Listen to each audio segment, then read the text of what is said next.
하겠습니다.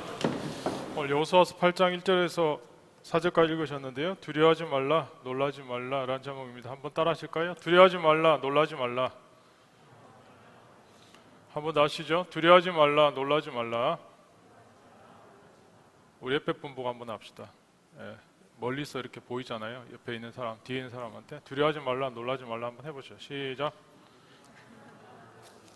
혹시 마음에 두려움이 있거나 요즘 많이 놀라신 분들 오늘 말씀에 위로받으시고 그 두려움이 없어지고 그 놀람들이 떠나는 그런 시간이 되었으면 좋겠습니다.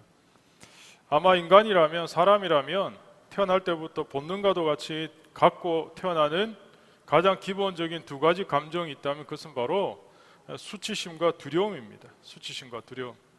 이 수치심과 두려움은, 이 두 가지 감정은 여러분 이미 아시는 것처럼 창세기에 아담과 하와가 선악과 계약을 파괴하고 범죄했을 때 찾아온 근원적인 죄로 인한 두 가지 감정입니다. 특별히 두 가지 감정 중에 두려움이야말로 인간이 가진 감정 중에 가장 근원적이다, 이렇게 이야기할 수 있습니다. 그런데 놀랍게도 이 두려움은 범위가 굉장히 넓습니다. 아이들은 캄캄한 거 두려워하죠. 어릴 때 어둠 속을 함부로 못 갑니다. 제가 이렇게, 저도 어릴 때 어린 시절 이렇게 되짚어 보니까 제가 살았던 집이 이렇게 한옥집인데요. 우리 교회도 화장실이 교회 건물 안에 없거든요. 저희 교회가. 옛날 어른들이 이 건물을 지을 때 어떻게 이 신성한 교회 안에 화장실을 둘 수 있느냐. 그래서 제가 물어보지 않았어요. 제 상상을 통해서. 우리 교회 이 거룩한 예배당을 짓는데 화장실을 이 안에 둘 수 없다 그래서 우리 교회는 화장실이 다 바깥에 있습니다. 아시죠? 그죠? 그래서 우리 교회 처음 방문하신 분들은 화장실이 어디냐고 항상, 그래서 화장실 이쪽입니다, 저쪽입니다, 그렇게 가르쳐 드리는 게 저희 교회 다반사입니다. 오신 분들이 화장실 찾는 게 참 힘들거든요. 그런 이유가 있는 것 같아요. 저도 어릴 때 저희 집 이렇게 한옥집에 화장실이 없으니까 화장실이 또 멀리 그렇게 떨어져 있거든요. 근데 밤에 가려면 너무 힘든 거예요. 참지 못하겠고. 그래서 이제 부모님이 갖다 놓은 게 있잖아요. 대청마루에다가 하나 이렇게 요광단지라고 아십니까? 요광? 잘 모르시죠? 어린. 어쨌든 그런 게 있어요. 이렇게 볼일 보는 그런 요광단지를 이렇게 방 안에 두면 냄새 나니까 마루에다 두고 그렇게 잠을 잔 적이 있습니다. 화장실 가려니까 너무 무서운 거예요. 낮에 해필이면 그날따라 그 고모한테 귀신 이야기도 너무 많이 듣고, 밤에 또 몰래 어머니가 그렇게 보지 말라고 하는데 그때 당시 흑백 TV에 그 구미호가 했거든요. 구미호. 요즘도 뭐 구미호 외전 뭐 이런 거 보니까 막 하는 것 같은데, 제 어릴 때도 구미호라는 그런 전설의 고향 이런 드라마가 있었어요. 그럼 이제 그 본 게 또 막 밤에 자려고 하니까 막 생각나잖아요. 너무 무서운 거죠. 그런데 이런 두려움은 아이들에게만 있는 것도 아니고 어른이 되었어도 나타납니다. 청년들은 미래에 대한 두려움이 있죠. 또 점점 나이가 들면서 중년이 되면 건강에 대한 염려가 있고 두려움이 있고, 또 나이가 더 들면 노년이 되면 죽음에 대한 공포, 두려움이 있습니다. 어떤 사람들은 일에 쫓기다가 시험에 떨어지는 장면을 꼭 꿈을 꾼대요. 스트레스를 받으면. 저는 한동안 스트레스가 막 계속 극에 달하면 어떤 꿈을 주로 꿨냐? 전 다시 군대 잡혀가는 꿈, 그런 거 꿨거든요. 꼭 스트레스가 막 너무 이렇게 힘들 때는 다시 군대 오라고 이렇게 징집 명령서가 나와서 저를 막 데려가는 거예요. 그럼 제가 그런 거죠. 저는 군대 갔다 왔다고. 그러면 무슨 소리 하냐고, 가야 된다고, 명령이라고. 저를 그런데 저 갔다 왔어요 막 이렇게 하다가 이제 잠에서 새벽에 막 깨고, 한동안 이제 그랬던 적이 있습니다. 근데 사실은 제가 이 설교 준비하려고 그랬나, 제가 거의 몇십 년 동안 군대 갔다 오고 제가 한 30년 지났거든요. 근데 초반에 그렇게 꿈꿨지만 그 이후에 꿈꾼 적이 없거든요. 이런 꿈을. 제가 지난주에 이 꿈을 꿨어요. 다시 군대 잡혀가는. 요즘 스트레스가 엄청 심한가, 코로나 때문에 제가 너무 힘든가, 지난주에 제가 다시 군대 징집 명령서가 나온 거예요. 하도 기가 차서 저 군대 갔다 왔다고. 나이가 몇 살인데 무슨 소리 하냐고, 가야지, 나이가 문제냐고. 그러면서 아니면 예능 프로그램 무슨 사나이 이런 걸 자꾸 봐서 그런가, 하여튼 제가 이렇게 끌려가는 꿈을 꿨거든요. 오늘 어떻게 보면 우리가 예배 가운데 있지만 오늘 우리 안에 여러 가지 온갖 걱정과 불안들이 휩싸여서 오늘 이 자리에 있는 분들 참 많을 겁니다. 그런데요, 그 모든 감정의 근원에 들어가 보면 두려움 때문이라는 거죠. 한마디로 말해서 인간은 이와 같은 모든 두려움으로부터 한 번도 떠나본 일이 없다고 해야 옳다고 할 수 있습니다. 그만큼 두려움의 문제는 큰 문제입니다. 혹시 오늘 예배 가운데 있지만 여러분에게 어떤 두려움의 문제가 있습니까? 아마 요즘 같은 이 코로나 시대를 지나가는 우리들에게 이 두려움이 점점 커지고 있는 것 같아요. 사실 이것 때문에 생겨난 신조어가 코로나 블루잖아요. 코로나 블루의 근원에 들어가 보면 다 불안과 염려, 두려움이거든요. 사실 여러분, 이 두려움의 문제는 저와 여러분만의 문제가 아닙니다. 이미 우리 믿음의 선배들도 이 문제를 겪었어요. 심각하게 겪었어요. 믿음의 조상이라고 하는 아브라함도 이 문제 가운데 심각하게 떨었고, 모세도 마찬가지였고, 예레미야나 엘리야도 마찬가지였어요. 심지어 예수님의 제자들도 두려움에 벌벌벌 떨 정도였어요. 그런데 두려움은 그냥 찾아오는 게 아니고 죄와 함께 찾아오거든요. 최초의 인간이었던 아담과 하와가 불안하거나 두려웠던 게 처음부터 그랬던 게 아니에요. 여러분 아시겠지만 하나님과 최초의 계약을 맺었잖아요. 선악과 계약이었어요. 분명히 하나님 따먹으면 죽는다 그랬거든요. 그런데 아담과 하와가 그 따먹는 그 순간에 따먹으면 죽는다고 하는 그 계약 가운데 있을 때 뱀이 어떻게 해요? 아담과 하와에 나타나서 유혹하잖아요. 뱀이 나타나서 얘기하는 거예요. 먹어도 안 죽는다고. 하나님 반드시 먹으면 죽는다 그랬거든요. 여기서부터 인간이 이제 드디어 갈등에 생기는 거예요. 선택적인 갈등에 생기는 거죠. 먹을까 말까? 하나님 분명히 먹으면 죽는다 그랬는데 사단은 먹으면 절대로 안 죽는데 결국 아담과 하와가 선악과를 따먹게 되죠. 그리고 죄를 짓게 됩니다. 그 죄 때문에 찾아온 제일 먼저 감정이 바로 두려움입니다. 두려움. 그 결과로 하나님께 버림받을 것 같은 두려움 때문에 인간 하와 아담은 숨었습니다. 사실 하나님 앞에 그 순간에 솔직하게 고백했더라면 다 해결받았을 거예요. 그런데 아담과 하와는 불안해서 두려움 때문에 숨어서 보니까 자기들이 벌거벗은 게 이제 깨달아진 거예요. 그 벌거벗은 수치스러운 부분을 가리기 위해서 자신의 방법으로 무화과 잎으로 옷을 엮은 거죠. 그런데 여러분 아시겠지만 무화과 나무 잎은 금방 시들어집니다. 금방 말라집니다. 금방 없어집니다. 많은 사람들이 아담과 하와가 그랬던 것처럼 일시적인 방법으로 두려움을 없애려고 합니다. 지금은 초고색 인터넷이 발달되어서 우리가 엄청난 미디어 영향을 받고 살아갑니다. 그런데 사람들은 세상은 더 편리해지고 있는데 더 두려워하고 더 외로워하고 심지어 미래에 대한 불확실 때문에 더 큰 두려움을 안고 삽니다. 제가 통계적으로 보니까 요즘 나타난 현상 중에 코로나 때문에 그런지 랜선으로 사주를 보고 타로점을 치는 사람들이 대단히 많아지고 있대요. 비율이 점점점 높아지고 있대요. 심지어 요즘 예능 프로그램에는 아예 이런 것들을 당연시하게 나타나고 있습니다. 저는 참 마음이 아프더라고요. 연예인들이 예능 프로그램에 나와서 그런 일들을, 현상들을 그냥 자연스럽게 아주, 그럼 그 TV를 보고 있는 많은 사람들이 그냥 자연스럽게 그걸 반응할 거 아니에요? 심지어는 제가 기억나지 않았지만 어떤 연예인은 아침마다 어디론가 전화를 해요.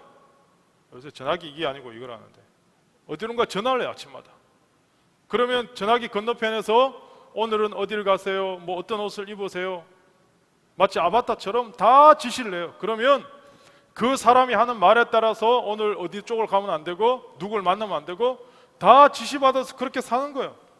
제가 그걸 보면서 참 한숨이 그냥 절로 나오는 거예요. 여러분 근데 가만히 생각해 보면 이 모든 뒷면에 뭐가 있어요? 알 수 없는 두려움이 있는 거예요. 두려움. 자기 스스로 선택하지 못하는 두려움이 내재하기 때문에 그런 랜선 사주나 그런 어떤 전화를 통한 자기 인생을 조종하는 여러 가지 미래를 점치는 그런 일들에 대한 도움이라도 받아야 숨 쉬겠다는 거예요. 살 수 있겠다는 거예요. 어떤 사람은 술에 젖어서 자기의 미래의 불안을 잊어보려고 하는 사람도 있고 어떤 사람은 일 속에 파묻혀서 일 중독으로 살아보려고 하는 사람도 있습니다. 사람들은 두려움을 감추기 위해서 자기 나름대로 온갖 일들을 벌이고 있습니다. 그런데 그 두려움을 피할 수는 없습니다. 그렇다면 여러분 이 두려움을 극복하는 길은 무엇일까요? 오늘 우리가 믿고 있는 이 하나님, 우리가 붙들고 있는 이 기독교, 선택한 기독교는 단지 여러분 종교 그 자체가 아닙니다. 오늘 저와 여러분이 믿고 있는 우리 기독교는요 세상 사람들이 선택한 종교와 완전히 다른 게 있어요. 오늘 저와 여러분은 해결책을 갖고 있는 사람이에요. 해답을 갖고 살아가는 사람이에요. 하나님 오늘 분명히 이렇게 말씀하십니다. 특별히 여러분 이사야 51장부터 시작해서 하나님 회복에 말씀하실 때 이렇게 말씀하십니다. 이르시되 너희를 위로하는 자는 나 곧 나이니라. 너는 어떠한 자에게 죽을 사람을 두려워하며 풀같이 될 사람의 아들을 두려워하느냐. 하늘을 펴고 땅의 기초를 정하고 너를 지은 자 여호와를 어찌하여 잊어버렸느냐. 너를 멸하려고 준비하는 저 학대자의 분노를 어찌하여 항상 종일 두려워하느냐. 학대자의 분노가 어디 있느냐. 결박된 포로가 속히 놓일 것이니 죽지도 아니할 것이요 구덩이로 내려가지도 아니할 것이며 양식이 부족하지도 아니하리라. 나는 내 하나님 여호와라. 바다를 휘저어서 그 물결을 뒤흔들게 하는 자이니 그의 이름은 만군의 여호와이니라. 내가 내 말을 내 입에 두고 내 손 그늘로 너를 덮었나니 이는 내가 하늘을 펴고 땅의 기초를 정하며 시온에게 이르기를 너는 내 백성이라 말하기 위함이라. 하나님 오늘 하나님의 손으로 우리를 덮으시고 어떤 것들로부터도 우리를 보호하시겠다 하나님 말씀하셨습니다. 근데 그 하나님 누구냐? 땅의 기초를 정하시고 하늘을 펴시고 세상을 창조하신 그 하나님 오늘 이 시간 우리에게 말씀하고 계시다는. 여러분 두려움을 극복하는 비결은 담력을 길러서 되는 것도 아니고 정신력을 강화해서 되는 것도 아니고 술이나 아니면 약에 의존해서 되는 것도 아닙니다. 근본적인 문제를 해결해야 돼. 근본적인 문제. 그 근본적인 문제는 바로 하나님께로 돌아와야 된다는 거죠. 하나님은 아담과 하와의 문제를 분명하게 바로 보셨습니다. 그래서 하나님은 해결책을 내미십니다. 처방책을 내미십니다. 그들이 인간적 방법으로 만들었던 무화과 잎은 시간이 지나면 말라 비틀어지고 없어지지만 그러나 하나님이 제시한 답은 창세기 2장 21절에 나와 있습니다. 하나님께서 인간이 스스로 자기의 수치를 가리려고 할 때 하나님은 하나님이 직접 옷을 만드십니다. 그게 바로 가죽 옷입니다. 여러분 가죽 옷을 만들려면 양 한 마리가 피를 흘려야 돼요. 다시 말해서 하나님은 우리 인간의 모든 수치를 다 회복시키기 위해서 우리의 두려움을 제거하시기 위해서 하나님의 어린 양이신 예수 그리스도를 2000년 전 십자가에 못 박혀서 그 피를 흘려서 우리가 그 예수 그리스도를 믿을 때 우리의 모든 두려움, 모든 수치감이 떠날 수 있도록 우리에게 길을 열어놓으신 거예요. 오늘 여러분이 이 시간 우리 안에 있는 이 수치감, 두려움 인간적 방법으로 해결할 수 없습니다. 우리는 하나님께로 나와서 하나님 말씀 붙들고 예수 그리스도를 우리 마음 안에 받아들여야지만 예수님을 나의 주님으로 고백해야지만 진정한 우리 마음의 두려움이 떠나는 겁니다. 사랑하는 여러분, 오늘 하나님 앞에 어떤 두려움, 어떤 염려를 갖고 오셨습니까? 그것을 내려놓으실 수 있기를 바랍니다. 오늘 계속해서 내 죄를, 수치감을, 두려움을 감추기 위해서 계속 여러분 숨바꼭질하고 계십니까? 하나님 앞에서 숨을 곳이 없습니다. 하나님은 언제나 우리의 두려움을 해결해 주기를 기뻐하십니다. 하나님이 두려움에 떨고 있는 아브라함에게 이렇게 말씀하셨습니다. 아브라함아 두려워하지 말라. 나는 너의 방패라. 그렇게 말씀하십니다. 두려워하고 있는 예레미야에게도 이렇게 말씀하셨습니다. 너는 그들을 인하여 두려워하지 말라. 내가 너와 함께하여 너를 구원하리라. 두려워하고 있는 제자들에게 주님 찾아오셔서 이렇게 말씀하셨습니다. 평안을 너에게 끼치노니 곧 나의 평안을 너에게 주노라. 내가 너에게 주는 것은 세상이 주는 것 같지 아니하니라. 너희는 마음에 근심도 말고 두려워하지도 말라. 더 나아가서 주님은 세상 끝날까지 내가 너희와 항상 함께 있겠다. 그렇게 약속하셨습니다. 오늘 저와 여러분에게도 하나님은 동일하게 말씀하십니다. 이사야 41장 10절에 두려워하지 말라. 내가 너와 함께 함이니라. 놀라지 말라. 나는 내 하나님이 됨이니라. 내가 너를 굳세게 하리라. 참으로 너를 도와주리라. 참으로 나의 의로운 오른손으로 너를 붙들리라 말씀하고 계십니다. 사랑하는 여러분은 이 약속을 붙드시길 바랍니다. 오늘 저와 여러분은 두려움의 노예로 살아갈 자가 아니고 하나님 안에서 예수 그리스도의 능력을 힘입어 자유자로 살아야 될 하나님의 백성들입니다. 본브란트란 목사님이 하나님의 지하운동이라는 책을 쓰였는데 그 책에 보면 독일 나치 치하에서 얼마나 두려웠던지 그 두려움을 해결할 길이 없어서 성경을 펼치고 성경 가운데 하나님이 두려워하지 말라는 말씀이 얼마나 많이 나오나 계속 찾고 찾았더니만 성경 가운데 두려워하지 말라는 말이 366번 나오더래요. 366번. 그래서 이 목사님이 무릎을 치면서 1년은 365일인데 하나님이 매일매일 두려워하지 말라라고 366번 적어 놓으셨구나. 근데 1년은 365일인데 왜 366번이지? 하나님이 윤달도 계산하셔서 2월달이 29일인 것도 어느 날 계산하셔서 366번 적어 놓으셨구나. 그렇게 생각했대요. 그만큼 인간은 아침에 눈 뜰 때마다 두려운 거야. 근데 여러분, 저와 여러분은 두려움에 묶여 살아갈 존재가 아닙니다. 하나님 오늘 우리 이 땅에 보내신 것은 하나님의 목적이 있습니다. 이 땅에 태어난 어떤 피조물도 목적 없이 존재할 수 없습니다. 그 목적은 바로 하나님의 뜻을 이루는 것입니다. 하나님의 뜻을 이룬다는 걸 다른 말로 말하면 미션, 사명이라고 이야기합니다. 그러므로 저와 여러분은 이 땅 가운데 하나님의 사명을 따라 살아야 될 하나님의 사람들입니다. 근데 여러분, 그 하나님이 우리에게 주신 그 사명은 하나님 창조자를 만나야 그 사명을 깨닫게 되는 겁니다. 오늘날 많은 사람들이요, 내가 뭐 해야 될지 잘 몰라요. 내가 어떻게 살아야 될지 잘 몰라요. 어느 방향으로 어떤 목적으로 살아야 될지 잘 몰라요.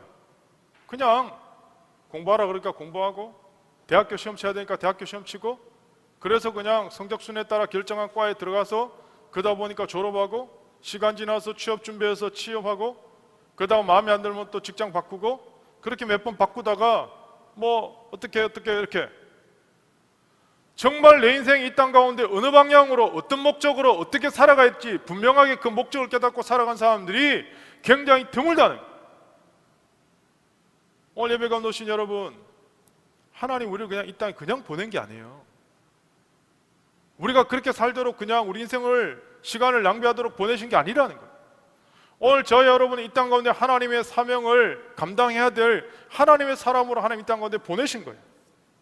그러므로 여러분, 하나님을 제대로 만나야 우리를 향하신 하나님의 그 사명을, 그리고 내가 할 수 있는 일을 깨닫게 됩니다.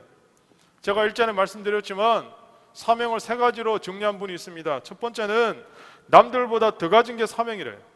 내가 남들보다 더 가진 거 있습니까? 여러분 남들보다 더 많이 가졌다고 생각 안 했습니까? 심지어 여러분 남들보다 돈을 더 많이 가지셨습니까? 그 돈이 사명입니다.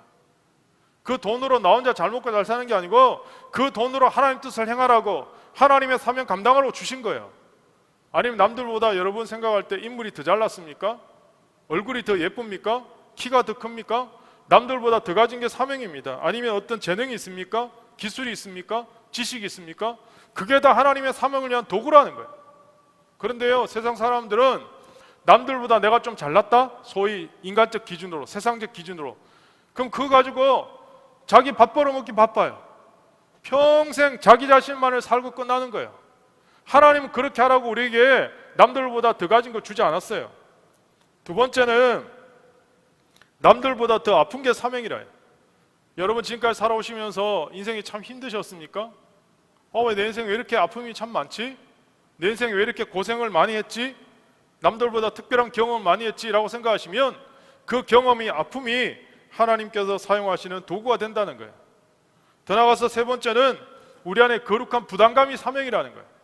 하나님 오늘 우리 안에 주신 부담감이 있어요. 내가 이걸 해야 될 것 같아요. 이 일은 꼭 내가 이루어야 될 것 같아요. 하나님 주신 그 사명이 여러분에게 어떤 것으로 다가와 있습니까? 특별히 남들보다 아픔을 많이 겪으셨다면 앞으로 하나님 나를 아름답게 쓰시겠구나, 그렇게 여러분 생각하셔야 됩니다.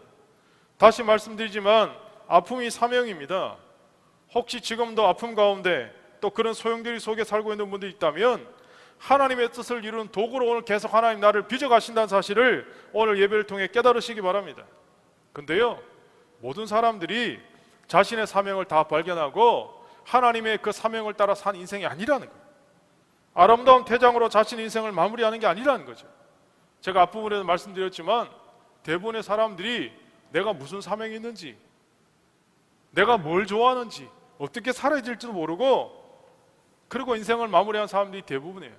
심지어 어떤 사람은 공동체에 해악을 끼치면서 초라하고 비참한 인생으로 끝나는 사람도 있어요. 우리가 지난주 말씀을 통해 확인했잖아요. 여호수아 7장을 통해 한 사람의 범죄가 공동체에 얼마나 영향을 미칠 수 있는지. 내가 죄를 지으면 나 한 사람으로 끝나는 게 아니고 내가 지은 죄 때문에 가정이 다 홀라당 망하는 거예요. 심지어 공동체가 고통받는 거예요. 파장 효과가 나비 효과처럼 그만큼 큰 거예요. 사실 아간이 빨리만 스스로 죄를 자백했어도 그 가정이 다 망하진 않았을 거예요. 그 공동체가 그렇게 고통받진 않았을 거예요. 근데 여러분, 죄 지어 보셨습니까? 죄에도 낙이 있거든요. 죄에도 기쁨이 있어요. 헛된 기쁨이. 그래서 죄를 못 걷는 거예요. 한 번, 두 번, 그래 그만해야지. 그게 됩니까? 계속 탐닉하는 거예요. 중독 현상처럼. 2001년 12월 초에 코메디계의 대부였던 이주일 씨가 폐암으로 투병하는 기사가 났거든요. 3개월 전에 종합검사해 보니까 아무 이상 없었는데 갑자기 10월 달에 몸이 이상해요. 병원 갔더니만 폐암 말기래. 이분이 평생 줄 담배 피우신 분이잖아요. 이분이 마지막 그 자기의 남은 인생 그 몇 개월 동안 뭐 하는지 아십니까? TV 출연해서 호수 꽂고 있으면서 여러분 담배 끊으세요. 담배. 노담 아십니까? 노담? 요새 청소년들 광고하던데요. 노담이라고. 나 노담이에요. 이렇게. 담배 피우면 저처럼 이렇게 됩니다. 그렇게 여러분 마지막 죽을 때까지 그렇게 TV에 자기 기력이 있는 동안 제가 그 장면이 아직도 생각이 나요. 그런데 여러분 사람의 속성 중에는요 정말 마지막까지 가지 않으면요 못 끊어요. 스스로 끊어야 되는데, 멈춰야 되는데, 죄를 멈춰야 되고 내가 가고 있는 타락의 길을 멈춰야 되는데 스스로 못 멈추니까 고난이 오는 거예요. 시련이 오는 거예요. 연단이 오는 거예요. 누가복음 15장에 탕자가 아버지 살아계신데 내 몫으로 돌 재산 주세요. 유산 주세요. 엄청난 불효 아니에요? 근데 그 아버지가 둘째 아들 몫으로 돈을 주는 거예요. 그리고 돈 받아들고 먼 나라로 도망가는 거죠. 돈 있을 때는 친구들이 모입니다. 돈 있을 때는 사람들이 모입니다. 근데 돈 떨어지니까 어떻게 해요? 다 도망가요. 다. 한 사람도 없어. 한 사람도. 그래서 제일 험악한 일, 여러분 아시겠지만 유대인들이 제일 싫어하는 동물이 두 가지 있거든요. 개하고 돼지거든요. 개하고 돼지. 그래서 유대인들은 개고기, 돼지고기 안 먹습니다. 동방의 K 나라는 제일 좋아하는 고기 두 번째 고기네. 첫 번째 고기는 아니에요. 근데 유대인들이 개와 돼지를 제일 싫어하거든요. 그래서 이방인들 비유할 때 개와 돼지에 비유하거든요. 그래서 유대인들은 돼지 치는 일도 안 해요. 이방인들, 노예들 시키지. 그런데요 누가복음 15장의 둘째 아들 탕자가 바닥까지 무슨 일 하냐? 돼지 치는 일을 하냐. 돼지 치는 일. 그 말은 다시 말해서 완전히 바닥 중에 바닥으로 갔다는 거예요. 바닥으로 가니까요 그때서야 깨닫는 거예요. 아, 내가 왜 이러지? 나는 누구? 여긴 어디? 그때 깨닫는 거예요. 아버지 집이 이제 생각이 나는 거야. 내가 누군지 생각이 나는 거야. 내가 왜 이러고 있지? 아버지한테 가면 되는데. 그때서야 비로소 깨닫고 돌아오는 거잖아요. 돈 다 없어지고 바닥을 칠 때, 오늘 우리 인생도 마찬가지예요. 한 번, 두 번 죄 탐닉할 때 깨닫고 돌아오면 참 좋은데 끝까지 가서 그때서야 드디어 돌아오잖아요. 여러분, 그러나 그 고난을 통해서 죄를 멈추고 돌아오는 것은 은혜입니다. 왜냐하면 죄는 파괴성이 너무 큽니다. 다시 말씀드리지만 아간이 혼자 죄짓고 끝난 게 아니고 계속 은닉하고 숨기니까 어떻게 돼요? 그 가족이 다 아간 때문에 몰살을 당하는 거예요. 그러므로 사랑하는 여러분, 죄는 우리의 영혼을 답답하게 만듭니다. 계속 죄 가운데 있으면 하나님 관계가 막힙니다. 여러분, 기도는 영혼의 호흡인데요, 하나님과의 관계가 막히면 우리는 결국 죽습니다. 아담과 하와가 선악과를 따먹으려고 할 때 하나님 말씀이 생각이 나잖아요. 그거 먹으면 죽는다? 근데 뱀은 꽃이잖아요. 먹어도 안 죽어. 근데 아담 하와가 따먹었어요? 안 따먹었어요? 따먹었어요? 안 따먹었어요? 선악과 따먹었어요? 안 따먹었어요? 예? 잘 몰라요? 아담과 하와가 선악과 따먹었죠? 그러면 죽었어요? 안 죽었어요? 죽었어요? 안 죽었어요? 아담과 하와가 선악과 따먹었는데 죽었어요? 안 죽었어요? 여러분 잘 모르십니까? 오늘 교회 처음 나오신 분들은 대답 못 하시겠지만 그래도 교회 처음 나오신 분은 아시잖아요. 하나님 분명히 선악과 따먹으면 죽는다 그랬잖아요. 여러분 성경에. 근데 아담과 하와가 선악과 따먹었어요? 안 따먹었어요? 따먹었죠? 근데 죽었어요? 안 죽었어요? 안 죽었죠? 그러니까 여러분 하나님 분명히 죽는다고 그랬는데 안 죽었네? 여러분, 여기서 하나님이 죽는다고 했을 때 그 죽는다는 건 하나님과의 관계가 끊어진다는 거예요. 아담과 하와가 그때부터 무슨 문제가 생깁니까? 육신적으로는 살아있지만 영혼은 죽은 거예요. 하나님을 떠난 거예요. 하나님과 관계가 막힌 거예요. 이것을 네크로스 상태다 이렇게 말하거든. 네크로스, 원어적으로 하나님과 완전히 영적으로 죽어있는 상태. 그때부터는 하나님과의 관계가 없어지는 거예요. 오늘 누가복음 15장에 둘째 아들 탕자가 아버지 재산 받아서 저 멀리 먼 나라 가서 돈 다 잃어버리고 돈 다 써버리고 가장 낮은 바닥까지 가는 돼지치는 일을 하고 드디어 아버지 집이 생각을 해서 돌아올 때 아버지가 그 아들을 반겨 맞으면서 뭐라고 고백하냐? 죽었던 내 아들이 돌아왔다. 죽었던 내 아들이 돌아왔다. 이렇게 아버지가 고백하거든요. 여기서 죽었다는 말이 네크로스예요. 아버지가 하는 고백이, 다시 말하면 육신으로는 살아있지만 영적으로 죽어있던 내 아들이 살아서 돌아왔다는 거예요. 깨달았으니까. 오늘 마찬가지죠. 오늘 우리가 계속 죄를 지으면요, 육신은 멀쩡히 살아있는 것 같지만 영혼은 지식당하는 거예요. 영혼은 죽는 거예요. 악한 마귀는 죄라는 무기로 하나님의 자녀를 쓰러뜨리려고 합니다. 죄라는 무기로 계속 무너뜨립니다. 그래서 여러분, 죄에 지시면 안 됩니다. 끝까지 싸워 이겨야 됩니다. 오늘 한 사람의 범죄가 공동체에 엄청난 영향을 미치는 것처럼 반대로 한 사람의 헌신이, 한 사람의 기도가 공동체를 살릴 수도 있습니다. 오늘 여러분 한 사람이 영적으로 깨어나면, 여러 한 사람이 하나님 앞에 제대로 기도하면 여러분의 가정이 삽니다. 여러분이 머물고 있는 직장이 삽니다. 캠퍼스가 삽니다. 여러분이 몸담고 있는 공동체가 여러분 한 사람 때문에 살아날 수도 있어요. 여러분 한 사람 역할이 그만큼 중요하다는 거예요. 스코틀랜드를 살린 존 낙스가 기도할 때 그 당시에 세계를 제패했던 영국 군대 100만 명이 벌벌 떨었어요. 피해 왕 메리가 스코틀랜드를 못 쳐들어가는 거예요. 존 낙스 한 사람의 기도 때문에. 오늘 한 사람의 기도가 한 민족을 이길 수도 있습니다. 오늘 우리는 아간이 처벌되는 과정을 통해서 이스라엘 가운데 정말 심각한 죄는 바깥에 있는 게 아니고 우리 안에 있다. 오늘 그러므로 사랑하는 여러분, 우리가 하나님 앞에서 철저하게 자신을 말씀 가운데 비추어야 됩니다. 사람들은 대개 실패하면 두 가지 반응이 나타납니다. 첫 번째는 자신이 실패한 과거에 대한 실망입니다. 내가 왜 그랬지? 계속 본인에 대해서 과거를 돌아볼 때마다 본인이 했던 것 때문에 계속 부끄러워하고 실망하게 됩니다. 두 번째는 미래에 대한 두려움입니다. 과거에 대한 자신의 잘못 때문에, 실수 때문에 두려움을 품게 되죠. 과연 내가 잘할 수 있을까? 앞으로 잘하기나 할까? 그러나 여러분, 이러한 실패와 두려움의 장애물을 온전히 정말 후유증이 하나도 없이 깨끗하게 극복할 수 있는 처방법은 하나님 말씀을 들을 때 오는 겁니다. 하나님 말씀을 들어야 내 안에 있는 두려움과 실패의 모든 염려를 깨끗하게 완벽하게 회복할 수 있습니다. 그래서 여러분, 피곤해도 힘들어도 예배를 통해서 말씀 들으셔야 되고요, 성경을 통해서 하나님 말씀을 보셔야 되고요. 그래서 여러분, 심지어 통통까지 하는 분 있잖아요. 제가 그렇게 매일 성경 강조하는 이유가 있잖아요. 힘들어도 여러분 큐티 하셔야 돼요. 성경 붙들어야 돼요. 여러분, 밥 안 먹으면 배고프잖아요. 지금 배고픈 사람 있죠? 밥 안 먹어서. 육신에 배고픔은 아는데 큐티 안 했다고, 목사님 요즘 말씀을 안 들으니까요, 예배를 안 드리니까요, 성경을 안 읽으니까요, 제 영혼이 너무 굶주렸어요. 제 영혼이 너무 배고파요. 아직도 배고파요. I'm still hungry. 내 영혼. 이렇게 말하는 사람 미안하지만 내가 한 명도 못 만나봤거든. 한 명도.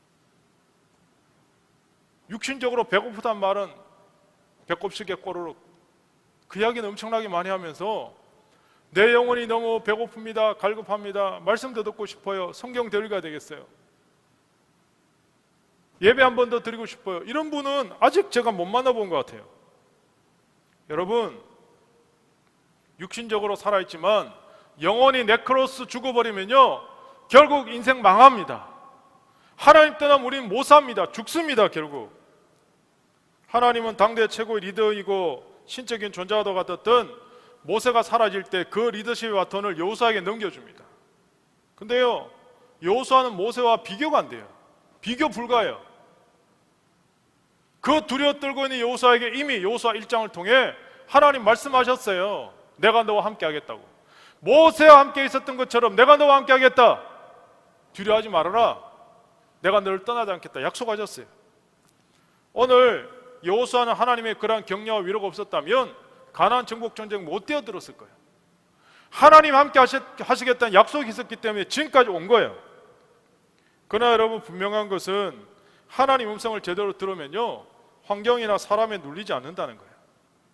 오늘 우리가 자꾸 하나님 음성을 못 들으니까 세상의 소리, 사람의 소리, 우리의 조그만 환경이 자꾸 눌리는 거예요. 오늘 예배 가운데 눌려 계시는 분 있습니까? 사람 때문에? 환경 때문에?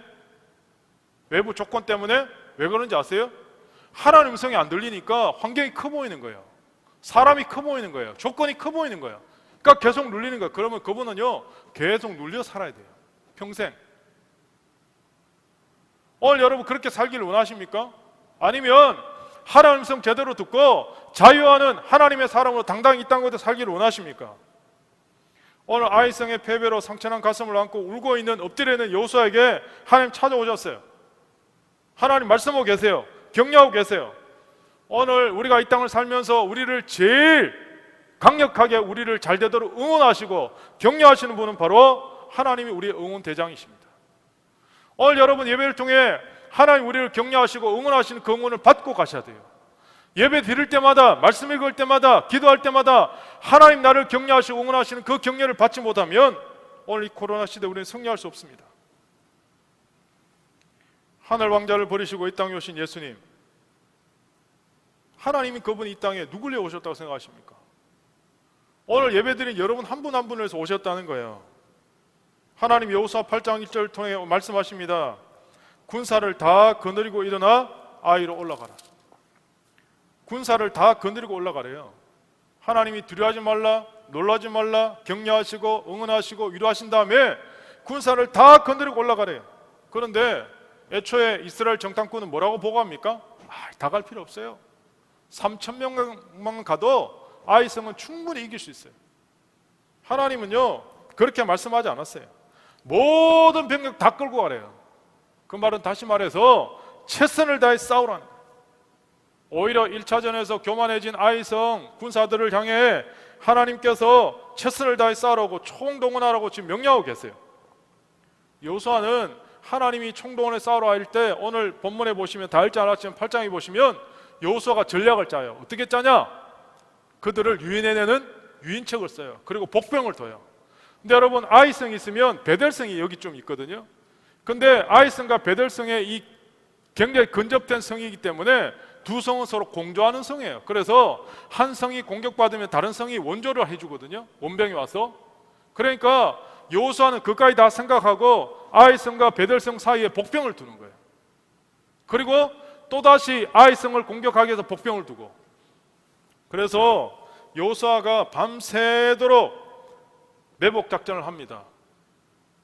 지형지물을 이용해서 하나님이 이미 아이성 이겼다, 오늘 본문에 나오잖아요.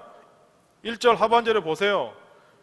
그의 땅을 다 내 손에 넘겨주었으니, 하나님이 아직 넘겨준 거 아니거든요. 근데 미래형으로 넘겨주었다, 너 이겼다, 하나님 분명히 승리를 약속하신 거예요. 그럼 하나님 승리를 약속하셨다고 그냥 뒷짐지고 있으면 됩니까? 나 이겼다 그러고 아무것도 안 하면 됩니까? 근데 여호수아가 그 하나님 약속을 받은 후에 어떻게 합니까? 최선을 다해서 모든 병력과 지혜를 총동원해서 철저히 준비하는 거예요. 여러분 분명히 아셔야 되는데요, 우리가 구원은 거저 받는 거예요. 은혜는 거저 받는 거예요. 오늘 저와 여러분이 단 1%의 노력도 하지 않았습니다. 구원을 위해서. 그냥 예수님이 나 대신 십자가에 못 박히신 거예요. 그냥 우리 믿었더니만 하나님 자녀 된 거예요. 구원은 거저 받은 거예요. 그러나 이 땅 가운데 하나님이 그 다음에 주실 축복은 어떻게 받느냐? 최선을 다해서 말씀 가운데 순종해야 돼요. 하나님의 구원과 은혜는 그저 주시지만 하나님의 축복은 말씀에 순종할 때 주는 조건이에요. 조건. 그래서 지난번에 한번 말씀드렸을걸요.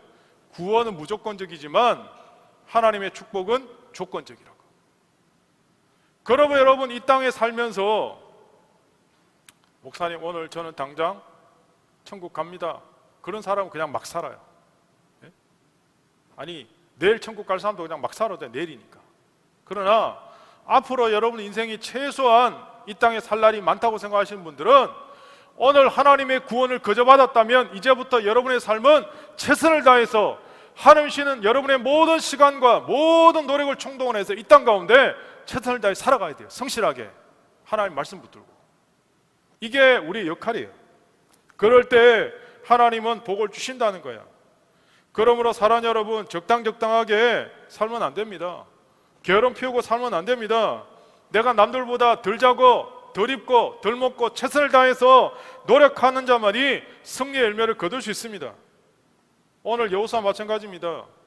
하나님 명령을 온전히 수행하기 위해서 지혜와 열정을 다해 총동원합니다. 아침이 밝았죠. 이스라엘 군사들이 드디어 아이성을 쳐들어갑니다. 이미 승리에 자신만만하고 교만해 있던 아이성 왕들과 군사들이 거침없이 성문 열어 제끼고 나오는 거예요. 이런 말 아십니까? 위험을 가장 적게 의식하고 있는 사람들이 가장 많은 위험에 처해 있다. 오늘 여호수아 군사들은요, 못 이기는 척하고 후퇴하고 도망가는 거야. 그러니까 이 작전이 말린 거잖아요. 아이 왕과 그 백성들이요, 그냥 계속 추격해 오는 거예요. 성문 열어 제껴놓고 기고만장해서. 밤새 서쪽에 매복해 있던 3,000명이 텅 빈 아이성에 들어가서 기습하는 거예요. 성문에 불을 질렀어요. 한참 따라 나서 뒤를 보니까 자기 성이 비어있는데 지금 연기가 올라가는 거예요. 아차, 늦었구나. 그제서야 말머리 돌렸지만 이미 전선을 기울어진 상태예요. 후퇴하던 여호수아 군사들이 드디어 돌아서 반격합니다. 협공을 펼치는 거죠. 그러자 말씀드렸지만 베델성에 있는 군사들도 아이성의 이 모습을 보고 도우려고 왔잖아요.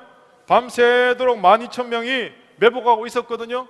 그래서 추격 도우려고 왔던 베델성 사람들도 다 매복에 있던 12,000명에 전멸당합니다. 오늘 사랑하는 여러분, 하나님은요, 내가 지금까지 계속 승리했던 법칙대로 그렇게 가기를 원하지 않으세요.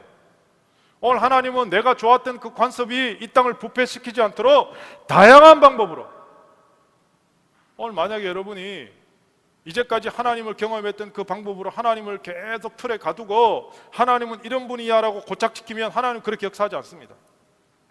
하나님은 사람을 의지하지 않을 뿐 아니라 하나님은 지도자를 바꾸기도 하시고 방법을 바꾸기도 하시고 우리의 지식과 경험을 의존하지 않으시고 계속 새롭게 바꾸십니다. 하나님이 여리고성을 무너뜨릴 때랑 아이성을 무너뜨릴 때 완전히 다릅니다, 여러분. 여리고성은요, 이거는 전투하는 것도 아니에요. 그냥 아침에 일어나서 이스라엘 백성들이 그냥 무슨 뭐 하듯이 한 바퀴 맨날 그냥 돌고 자기 진영 가서 천막 가서 자는 거예요, 텐트 가서. 그런데 오늘 아이성 싸움은 어떤 겁니까? 최선을 다해 싸우는 거예요, 최선을 다해서. 심지어는요, 오늘 본문의 2절에 보시면 아이성에서 탈취한 것들 스스로 다 가지라고 하세요. 완전히 달라요. 완전히 달라요. 오늘 아이성 공격을 통해 알 수 있는 가장 중요한 것은 내가 무슨 일을 맡았든지, 내가 지금 취업을 했든지 못했든지, 학생이든지 아니든지, 아니면 지금 현재 계속해서 내 인생에 결정된 게 없다 할지라도 내가 지금 현재적 시간에 주어진 이 삶의 자리에서 성실하게 최선을 다하라.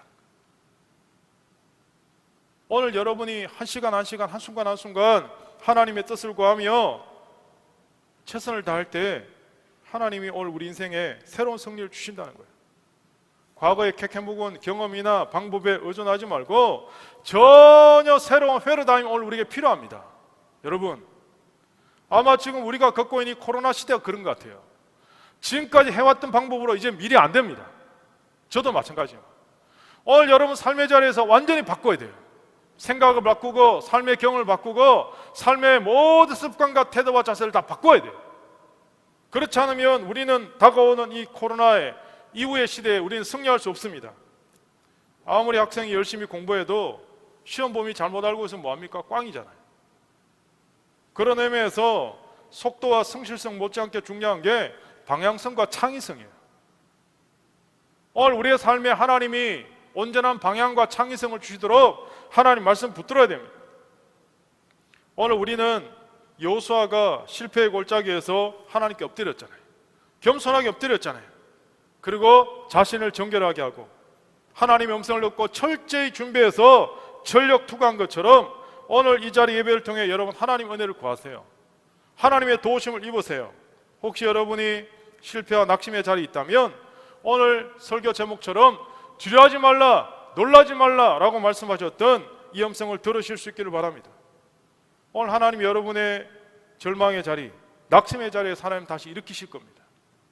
오늘 하나님은 우리를 계속 격려하고 계시고 예배를 통해 일어나서 하나님의 뜻을 수행하는 사명의 도구로 쓰임받는 하나님 사람 되기를 원하십니다. 그러한 하나님의 사람으로 살아가시기를 예수님의 이름으로 축복합니다.